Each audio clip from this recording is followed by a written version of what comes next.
Hello friends, എല്ലാവർക്കും ബീനാസ് കിച്ചണിലേക്ക് സ്വാഗതം. അപ്പം നമ്മൾ ഇന്ന് ഓണത്തിനൊരു സ്പെഷ്യലായിട്ട് ഒരു ചവരിയുടെ പായസമാണ് ഉണ്ടാക്കാൻ പോകുന്നത്. അപ്പോൾ പൂവൊക്കെ ഇരിക്കുന്നത് കണ്ടപ്പോൾ നിങ്ങൾക്ക് മനസ്സിലായി കാണുമല്ലോ, ഓണം സ്പെഷ്യലായിട്ടാണ് ഉണ്ടാക്കാൻ പോകുന്നത്. നമ്മൾ ഓണത്തിന് അധികം സെലിബ്രേഷൻ ഒന്നും ഇല്ല ഈ പ്രാവശ്യം.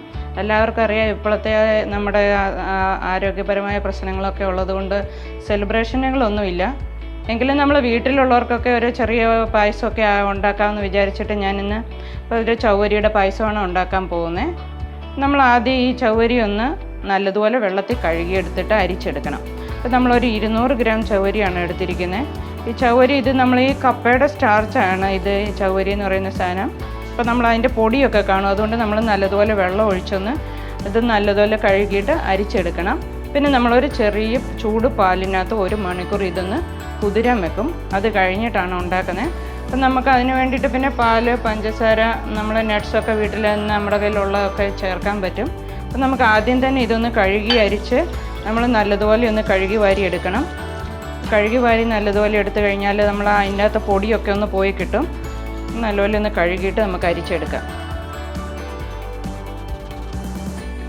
അപ്പോൾ ഇത് കണ്ടോ, കഴുകിയപ്പോൾ ഇത് കണ്ടോ, ഇതിൻ്റെ ഈ പൊടിയൊക്കെ ഒന്ന് നല്ലതുപോലെ കളഞ്ഞിട്ട് വേണം നമുക്ക് എടുക്കാൻ. അപ്പോൾ നമ്മളൊരു അരിപ്പയ്ക്കകത്തോട്ട് ഇത് നല്ലതുപോലെ ഒന്ന് അരിച്ചെടുക്കാം.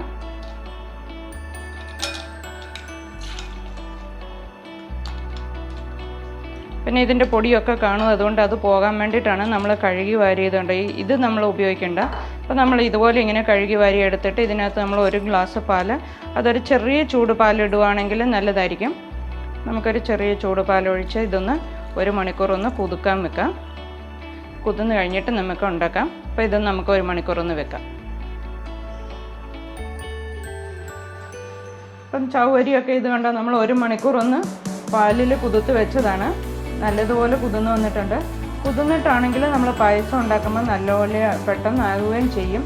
ഈ ബോൾസൊക്കെ, ഈ ചവ്വരിയുടെ ബോൾസൊക്കെ നമ്മൾ ഈ കാണുന്നത് ഇത് നല്ല ട്രാൻസ്പെറൻ്റ് ആയി വരണം. അപ്പോഴാണ് കറക്റ്റ് വെന്തോന്ന് മനസ്സിലാവുന്നത്. അപ്പം നമുക്കിതൊരു വലിയ ബൗളിലോട്ട് ഒഴിച്ചിട്ട് ഒരു 1/2 ലിറ്റർ പാലും കൂടി ഒഴിച്ച് നമുക്കിത് ഗ്യാസിൽ വേവിക്കാൻ വെക്കാം. അത് ഈ ചവ്വരി ആയതുകൊണ്ട് നമ്മൾ നല്ലതുപോലെ ഒന്ന് ഇളക്കി കൊടുത്തുകൊണ്ടിരിക്കണം. അല്ലെങ്കിൽ നമ്മൾ ഗ്യാസിൽ വെക്കുന്ന ഉടനെ പാത്രത്തിൻ്റെ താഴെ പിടിച്ചു പോകും. നമുക്കൊരു 1/2 ലിറ്റർ പാലും കൂടി ഒഴിക്കാം. കൂടുതൽ കുറുകി പോവുകയാണെങ്കിൽ നമ്മൾ പിന്നെ അത് കുറച്ച് നേരം ഒന്ന് വെച്ച് ഇളക്കി ഒന്ന് വറ്റിച്ചാൽ മതിയാകും. അപ്പം നമുക്കിത് ഗ്യാസിലൊന്ന് തിളപ്പിച്ച് കുറുക്കാൻ വെക്കാം. അപ്പം നമുക്ക് ഇതിൻ്റെ കൂട്ടത്തിൽ തന്നെ പഞ്ചസാരയും കൂടി ഇട്ട് കൊടുത്തു കൊടുക്കാം. ഒരു 4 സ്പൂണ് പഞ്ചസാര ഇടാം. പിന്നെ നമ്മൾ ടേസ്റ്റ് ചെയ്ത് നോക്കിയിട്ട് വേണമെങ്കിൽ കൂടുതൽ പഞ്ചസാര ചേർത്താൽ മതിയാകും. അപ്പം നല്ലതുപോലെ സ്ലോ ഫ്ലെയിമിൽ വെച്ചിട്ട് നമ്മൾ ഇതൊന്ന് ഇളക്കി നല്ലതുപോലെ ഈ ബോൾസൊക്കെ, ഈ ചവ്വരിയുടെ ബോൾസൊക്കെ നല്ല ട്രാൻസ്പെറൻ്റ് ആവുന്ന വരെ വേവണം. അപ്പോൾ എന്നാലേ അത് വെന്ത് വരുള്ളൂ. അപ്പോൾ ആ സമയത്ത് ഞാൻ ഇത്തിരി ചൂട് പാലിനകത്ത് ഇത്തിരി കുങ്കുമപ്പൂവ്, സഫ്രോണ് ഇത് ഇട്ട് വെച്ചിട്ടുണ്ട്. ഇത് നമുക്ക് പിന്നെ ലാസ്റ്റ് ചേർക്കാം. അപ്പോൾ നമ്മുടെ ചവ്വരിയുടെ പായസത്തിന് നല്ലൊരു കളറും നല്ലൊരു ഫ്ലേവറും കിട്ടും. നമുക്കിതൊന്ന് ഇളക്കി നല്ലതുപോലെ വേവിപ്പിച്ചെടുക്കാം.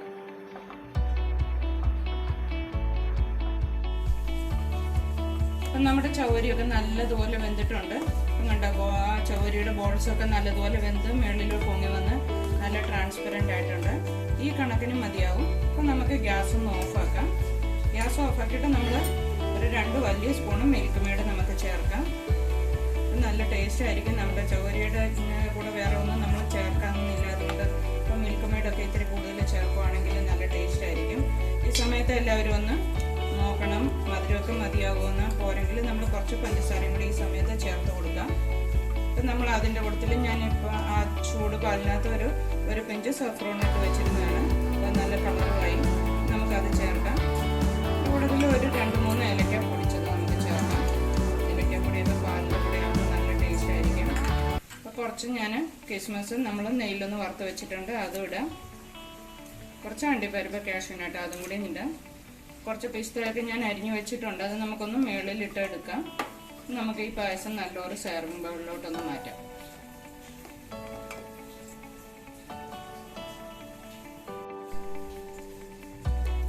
നമുക്കൊരു സെർവിംഗ് ബൗളിലോട്ട് കുറച്ച് എടുക്കാം. അപ്പോൾ ഈ ചവ്വരിയുടെ പായസമൊക്കെ കുറച്ച് ഇത്തിരി നീളത്തിൽ തന്നെ ആദ്യം നമ്മൾ എടുക്കുവാണെങ്കിൽ നല്ലതായിരിക്കും. അപ്പോൾ ഇരുന്ന് പെട്ടെന്ന് കുറുകി പോകും. അത് കാരണം നമ്മൾ ഇത്തിരി പാല് കൂടുതൽ ആദ്യം തന്നെ എടുക്കണം.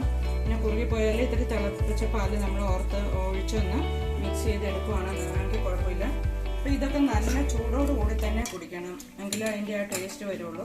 അപ്പോൾ കുറച്ച് ഞാൻ ഈ പിസ്തായും ബദാമൊക്കെ ഒന്ന് അരിഞ്ഞ് വെച്ചതാണ്, അതും കൂടി നമുക്കിതിൻ്റെ മുകളിലോട്ടിട്ട് ഇടാം. അപ്പം നല്ല എളുപ്പമായിട്ട് ഉണ്ടാക്കാൻ പറ്റിയില്ലേ? ഈ ഓണത്തിന് എല്ലാവരും ഈ ചവരിയുടെ പായസം ഒന്ന് ഉണ്ടാക്കി നോക്കണം. എല്ലാവർക്കും ഓണാശംസകൾ.